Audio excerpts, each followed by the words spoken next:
October 14, 1942, Richmond, California. In a feat that stunned naval architects and factory foremen alike, a full Liberty-class hull was assembled, outfitted, and launched in 4 days, 15 hours, and 30 minutes, a cadence of speed that industry leaders said could not be repeated without sacrificing safety. The event read like an impossible headline: one ship in less than a week, where previously the process took months. And the number that followed was equally staggering, the yard producing a new vessel almost every 4 days as the program scaled. The protagonist of this story was not the senior admiral or the established shipbuilder, but Evelyn Hart, a former bridge construction supervisor and logistics planner whose resume listed more riveted girders than keel plates. She arrived with tools of organization rather than tradition, and a conviction that industrial learning could be compressed into practice, not inherited as craft.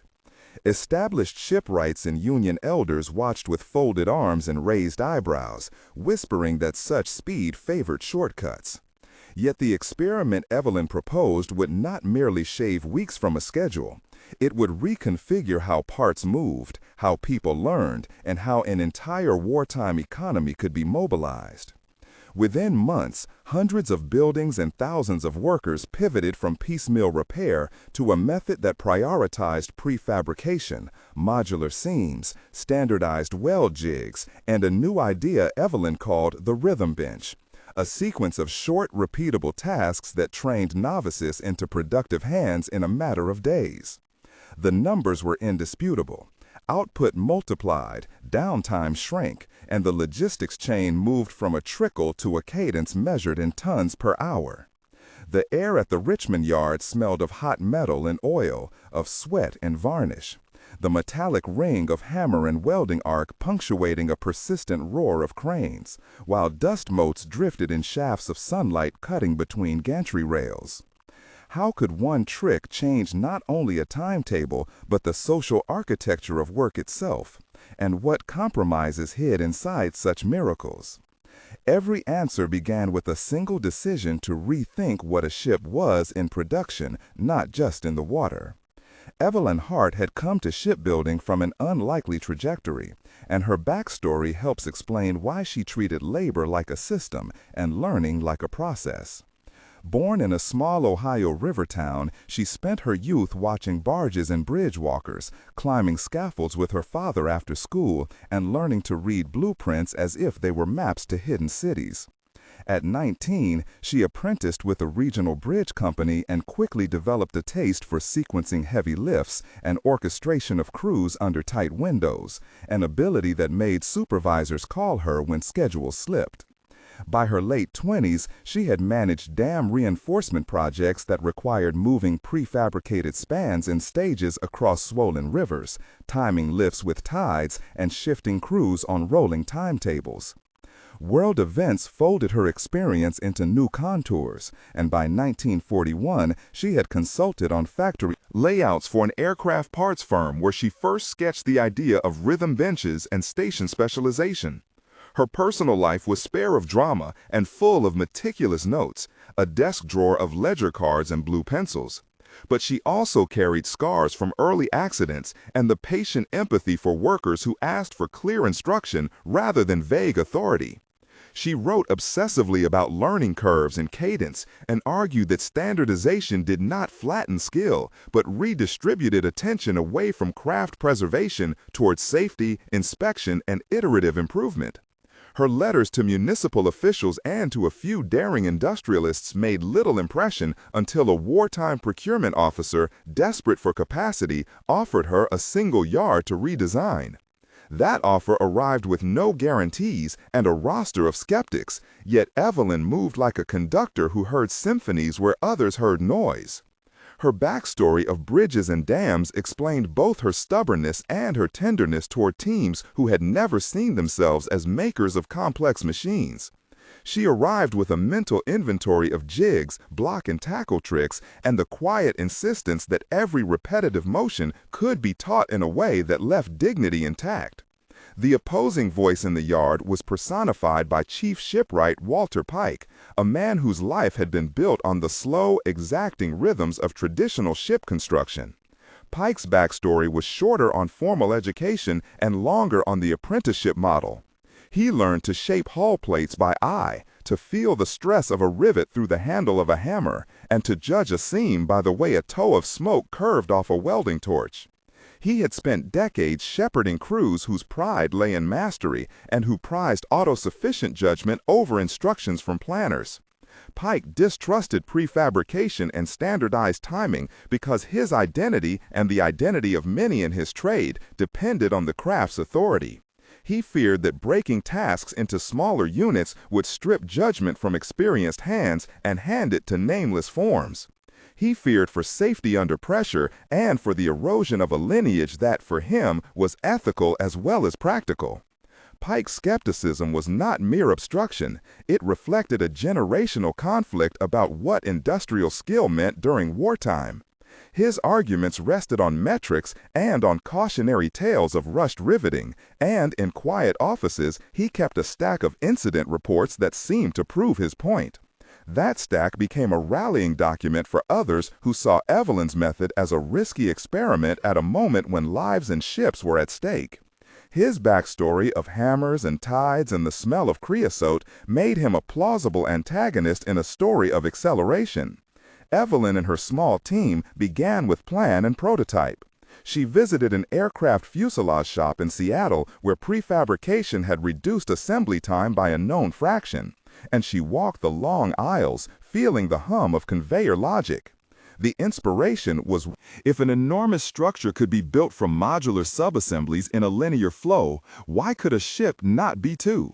She sketched ideas of a yard reorganized into discrete stations where sections, rather than plates, would be prepared, trimmed, welded, and inspected before coming together under a moving gantry. Her proposal used established terms but recombined them. Prefabrication of sections, jigs that fixed curvature, standardized welding sequences that reduced rework, and a logistics cadence that synchronized crane lifts like beats in a score. Technically, she introduced the concept of the cradle bench, a temporary support that held entire midship blocks rigidly during final seam welding. The pre-outfitting carousel, where pipes, cable runs, and simple machinery were installed prior to joining, and the inspection checklist that followed a strict sequence with pass-fail criteria. These were explained to the board in practical language, with drawings, tolerances, and a pilot timetable. She proposed training modules that shortened on-the-job learning curves and a quality assurance loop with spot tests at every station. Her technical description, simple in language but precise in numbers, said that with 6 prefabricated blocks per hull and 3 cranes working in synchronized steps, throughput could triple without sacrificing inspection. The comparison with other industries was stark and persuasive on paper, and she used analogies to aircraft assembly to make the unfamiliar seem manageable. Sensory details from those visits married the humming electric drills, the smell of lacquer, the cool touch of aluminum frames, the sight of linemen walking pre-measured steps, and the steady clack of pneumatic wrenches. All images that she used to convince engineers that the idea had precedent and precedent mattered. Resistance in the yard hardened as the program approached implementation, and the context created pressure that made every decision feel existential. Raw materials were scarce, shipping lanes were contested, and the Navy demanded output with an almost punitive cadence. Government reports showed cargo tonnage losses that doubled within months, and dozens of convoys delayed for lack of escort and transport. Private letters from port officials listed backlogs in supply that made the city's economy shudder. Evelyn received a letter from a procurement liaison that read like an ultimatum: produce a ship schedule that would meaningfully increase tonnage throughput, or the yard's contract would be reassigned. The unions demanded safety guarantees and documentation of no forced labor, while the War Production Board pressed for speed with little patience for cultural negotiation. Public opinion on local radio fulminated about wasted resources and patriotic duty, and the mayor, Thomas Briggs, fielded calls from shopkeepers whose livelihoods hung on regular paychecks. In private, Evelyn read cables from the front that turned numbers into faces. An officer in North Africa pleading for hospital supplies. A message about collapsed bridges that required immediate replacement parts. Political pressure bent the yard into a narrow corridor of acceptable risk.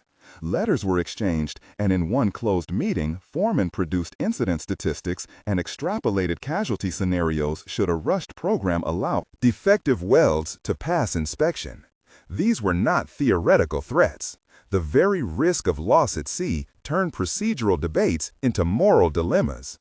The stakes made some officials hardline, while others, like Mayor Briggs and procurement liaison Margaret Cole, whose role was to mediate between government and industry, began quietly to favor experimental routes if they could be shown to lower overall losses. Sensory moments during these negotiations marked the scene. The stale air of council chambers, the papery smell of printed tables, the nervous scraping of chair legs on linoleum, and the stern faces of men smelling of pipe tobacco. With the pressure mounting, the physical layout of the yard had to be reinvented, and the description of how space was remade for speed became a central technical scene. Evelyn started by clearing an old storage quadrangle and lining up a row of 8 temporary assembly halls, each fitted with a predetermined station plan.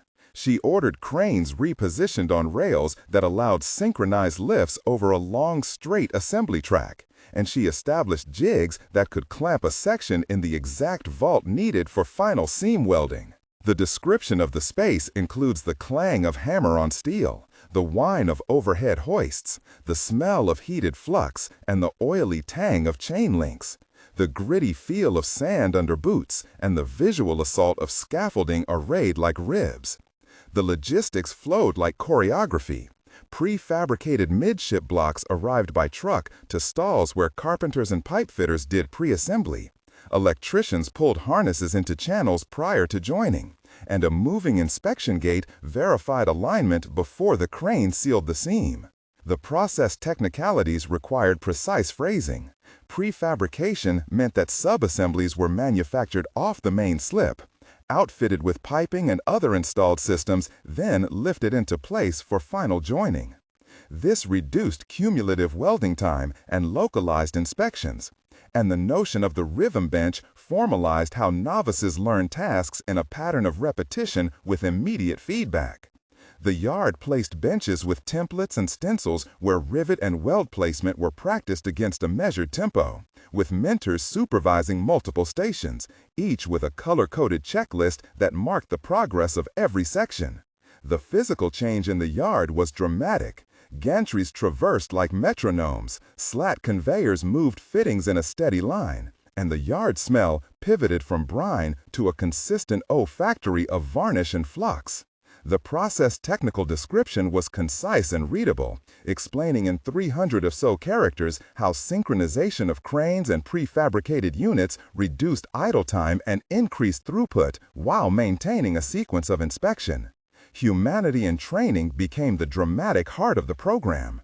The yard hired thousands who had never worked in shipbuilding, recruiting women, migrants, former carpenters, and mechanics to occupy the new bench stations.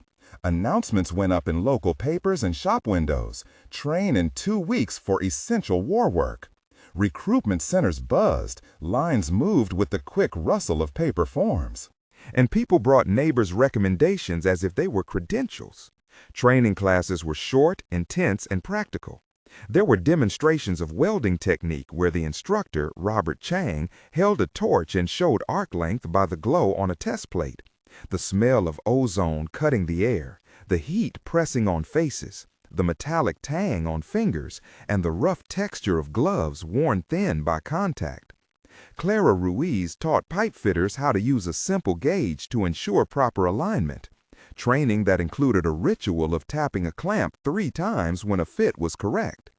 The backstory scenes included intimate portrayals. Samuel Hayes, a former printer, learned to read tolerances with the same patience he had used to line up type.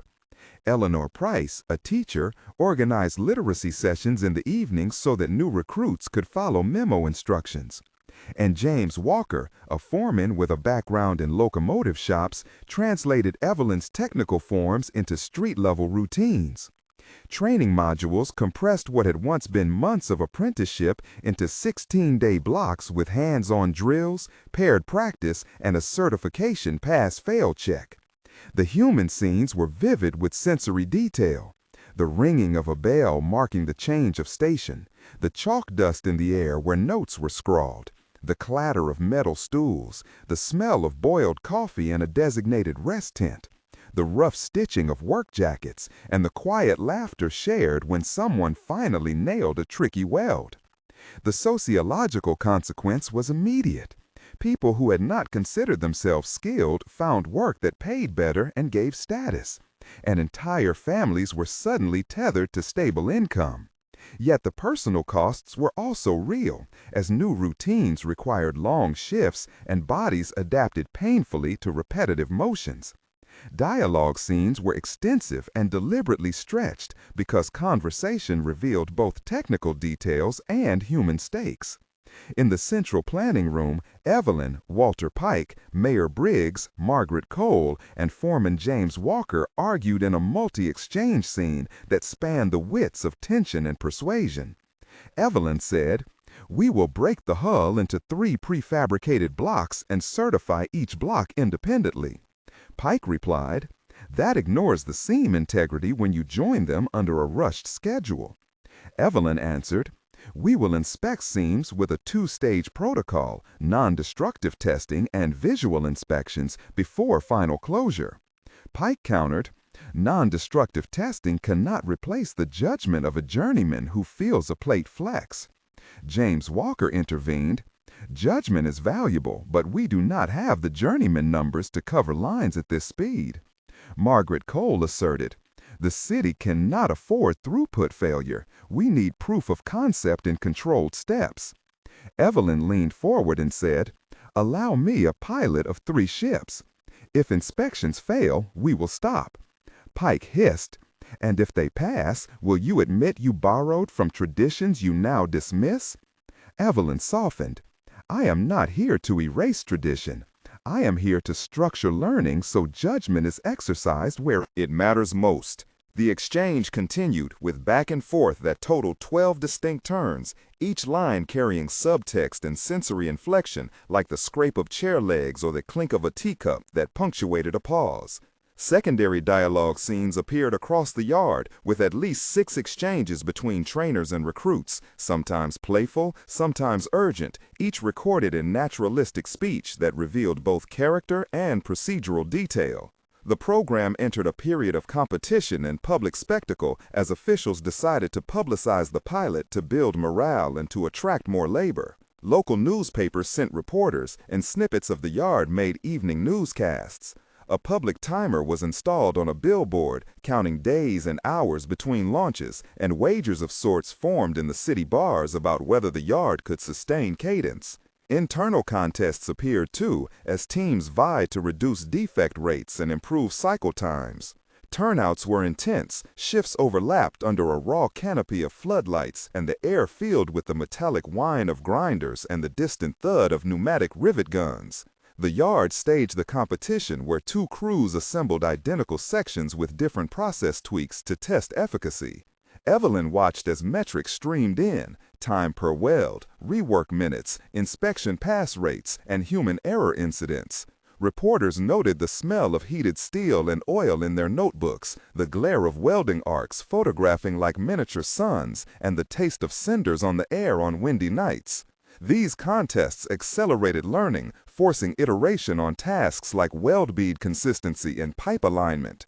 The social effect became obvious. Camaraderie surged as crews shared tips, and an informal lexicon developed with shorthand like bench time and seal pass that streamlined communication. News of consecutive launches created civic pride and drew visiting delegations from allied ports, spreading the method by observation and replication. Tension arrived in several dramatic moments that threatened the program and showcased the stakes in human terms. The first moment occurred when a critical seam failed the non-destructive test the night before final closure, producing a crisis of confidence and a flurry of anxious technical debate. Inspectors found porosity in a longitudinal weld, and a 2-paragraph incident report led to a night of heated argument where Evelyn demanded a calm analysis and Pike demanded a full stoppage. The scene played out with the hiss of compressed air and the sharp smell of flux, the clack of typing from clerks recording every step, and the heavy tread of boots on steel plates as workers gathered and muttered clusters. The technical fix required cutting and re-welding, an operation with danger and delay that tasted of soft and cold metal, but the team executed a careful repair using a reinforced jig and a revised preheat sequence, and the seam passed the second testing window. The second tension moment involved a near collision when 2 cranes, working in close sequence, misread signals and swung dangerously close, the cable singing in a high metallic note that made workers stop and hold breath. Quick decisions by crane operators prevented catastrophe, and a review instituted a new signal protocol and visual flag system to prevent recurrence. The third major moment of tension was political, when a cargo shortage news bulletin accused the yard of misallocation, prompting a stern visit from a federal inspector who threatened contract reassignment. The speech that resulted, delivered by Evelyn to a room of chanting workers and anxious city officials, was a moment of rhetorical tension where she argued for patient scaling and rigorous reporting, promising that measured risk would reap greater overall safety and throughput. Each of these tension moments ran several hundred characters and closed with tangible remedial actions that reinforced the iterative safety culture. As the program scaled, execution of the central experiment reached its technical climax. The schedule of a record launch was narrated in minute detail. Prefabrication began at dawn, with Block A being outfitted with bulkheads, piping, and wiring, while Block B received its outer plates and Block C was fitted with deck equipment. The yard used a countdown and a tightly choreographed crane ballet where cranes numbered 1 through 3 lifted blocks into alignment. The pre-assembly had been rehearsed on mock-ups, the cradles had been shimmed to tolerances measured in millimeters, and the seam welding sequence had been broken into small, repeatable arcs with inspection points after each weld. Workers followed checklists in block letters, a visual rhythm that allowed any inspector to know where a section stood by a colored tag. The operation described the physical sequence. A crane lifted Block A, its underbelly glinting with fresh spatters of weld. A team of 8 bolted temporary clamps while another crew checked cable harnesses. An inspection team led by Captain Harold Mason verified alignment with gauges and tactile feel. The mistress of the cycle, Evelyn, stood on a raised platform, her voice carrying over the din as she called out step confirmations, and the launch culminated with the final seam closing and the hydraulic test of bulkhead integrity. When the hull slid into the bay, it did so under sacrificial fireworks of spray and a chorus of whistles, the water closing over the keel with a powerful hiss that seemed to inhale the collective tension of the town. The public reaction was immediate and visceral. Crowds cheered, and the smell of smoked fish from vendors mixed with a fine mist of spray that lifted the metallic tang of the event into a festive air. Technical commentary afterward focused on measured statistics. Average assembly time had fallen from months to days. Inspection pass rates exceeded conservative forecasts, and supply chain responsiveness improved by measurable percentages. The immediate results were dramatic and quantifiable. Within 6 months, the yard's throughput had increased several-fold. Tonnage delivered to convoys rose, and waiting lists for trained bench operators filled. Economically, the region saw secondary effects. Shops stayed open later, housing demand rose, and local tax receipts improved. Climbed.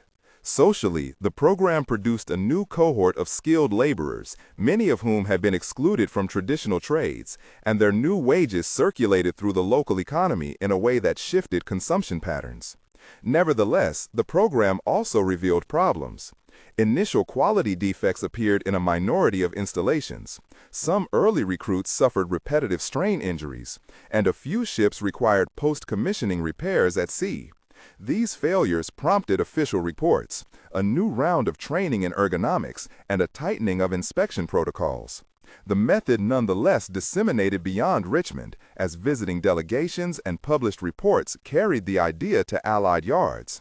Internationally, the principle of modular prefabrication spread to merchant shipyards in Britain and Australia, and the vocabulary of rhythm benches and moving inspections entered engineering literature.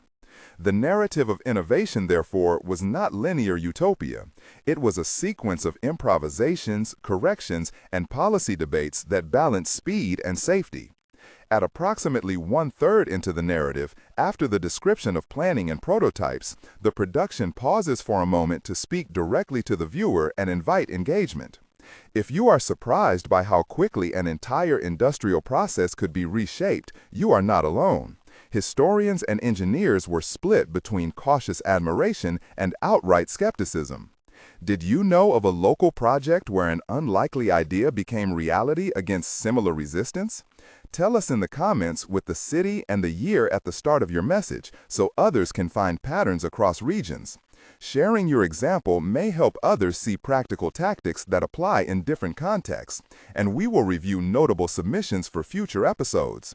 Your stories help build a collective map of innovation that goes beyond headlines. Now, returning to the yard, the stakes only tighten as the program faces its most public tests and the world waits for every ton of cargo to count. Multiple secondary characters animated the story, and their names recur with distinct activities and reactions. Mayor Thomas Briggs negotiated municipal support and public messaging. Margaret Cole acted as procurement liaison and mediator with federal agencies. James Walker translated technical frameworks to shop floor practice and supervised crane choreography. Robert Chang ran welding instruction and produced a manual used across the yard.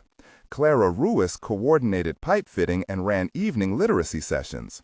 Captain Harold Mason led inspection teams and liaised with Navy inspectors. Eleanor Price organized worker relief and child care details for night shift mothers. Samuel Hayes helped draft training templates and maintained a log of defect rates. And Robert Chang's assistant, Lydia Moreno, kept a ledger of certification results and tracked return rates. These characters contributed to the program's life in specific ways, and their names appear as anchors in scenes of decision-making, training, and crisis. A measured technical appendix within the narrative explains core procedures in accessible language. Prefabrication meant manufacturing large sections to precise dimensional standards in separate halls, then moving them by cranes to a linear assembly line where the men were grouped. Joined, the rhythm bench was a series of short, repeatable tasks with jigs and templates that allowed novices to perform safely and consistently, reducing variation in output. Non-destructive testing used magnetic particle and radiographic techniques to detect seam porosity without taking parts out of service. Synchronization of cranes required signal protocols and visual indicators to prevent swing collisions. These explanations aim to demystify process decisions without drowning the reader in jargon while giving concrete reassurance that safety and inspection formed pillars of the method. 3 intensive moments of tension punctuated the narrative with technical and human risk. In the first moment, a seam failure demanded an all-night repair and forced a revision of welding sequences, producing the smell of scorched metal and the eerie silence of halted chains for hours while workers improvised a fix that maintained structural integrity. The second moment involved the crane near miss that forced immediate procedural changes and marked a turning point in safety culture as operators adopted visual flagging and radio confirmations. The third moment was a political standoff with federal inspectors that threatened contract reassignment and required a public demonstration of inspection data to quell doubts, a public relations fight that ended in a compromise for tighter reporting and a guaranteed pilot series. Each moment brought near catastrophe, but also led to practical improvements and clear policy changes that increased the program's resilience. The legacy and epilogue closed the arc with concrete numbers and human reckonings. In the months that followed the pilot, production statistics documented that average assembly cadence stabilized to a new norm of a ship nearly every 4 days across scaled yards, increasing tonnage delivered to convoys by double-digit percentages relative to previous quarter rates. Socially, local unemployment dropped, apprenticeships expanded, and formal training programs were adopted by state agencies.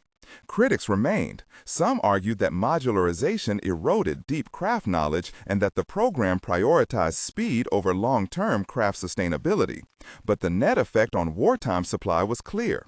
The epilogue unfolds in 3 temporal phases such that the reader sees both immediate effects and medium-term consequences. 1 month after the launch, the yard buzzed with fatigue and pride, and first-order analyses circulated rapidly. Newspapers printed front-page photographs of the yard, and local families reported increased incomes that paid for missed medical bills. The short-term data showed improved throughput and a reduction in backlog at regional ports. Workers who had learned new skills reported a sense of belonging and practical optimism, and training centers adjusted syllabi to include ergonomics and more extensive non-destructive testing content. Industrial psychologists who visited noted higher morale but flagged repetitive motion injuries that required a health response plan. 3 months later, the methodological changes had begun to institutionalize into policy. State training programs matched funding with the yard's curriculum, creating certificate paths that guaranteed pay increases. Visiting engineers from allied countries requested documentation and exchange visits to replicate the method, and the vocabulary of rhythm benches and prefabrication appeared in engineering journals. Some political pushes arose to scale too quickly, and those were resisted by a coalition of safety engineers who demanded fixed inspection frequencies and independent audit teams. A handful of ships required dockside repairs, but these were framed as learning opportunities, and revised checklists reduced recurrence. 6 months on, the broader ramifications were visible in civic metrics and in the field of industrial organization. The yard had altered local demographics as women and displaced workers moved into higher-paid roles. Local commerce adapted to higher wages and more regular income flows, and municipal revenues funded improvements to housing and schools. Internationally, the method had diffused and entered war production discourse as an example of how organizational innovation could multiply capacity. Yet, the lessons were complex. Sustaining new skills required institutional support. Ergonomic injury rates needed long-term attention, and questions remained about craft preservation for post-war reconstruction, where deep skills would again be vital. The conclusion recapitulates the emotional and analytic arc. What began as a daring, even improbable experiment became a practical demonstration that organization, training, and modest technical tricks could reconfigure industrial capacity in times of crisis. The numbers that once existed only in reports showed real human impact: reduced backlog, higher wages, and ships that had never been launched so rapidly before. The story of Evelyn Hart and her yard illustrates an enduring lesson that engineering and empathy can coexist, that speed and safety can be reconciled with deliberate design, and that ordinary people, given clear instruction and dignity, can rebuild the capacity of a nation. If you were moved by this account and want us to investigate similar local transformations, subscribe for more deeply documented histories and tell us in the comments about innovations from your community. In the end, the miracle of a ship every 4 days was not magic, but a set of choices about training, layout, and courage to challenge assumptions, a demonstration that systems can be redesigned when necessity and imagination align.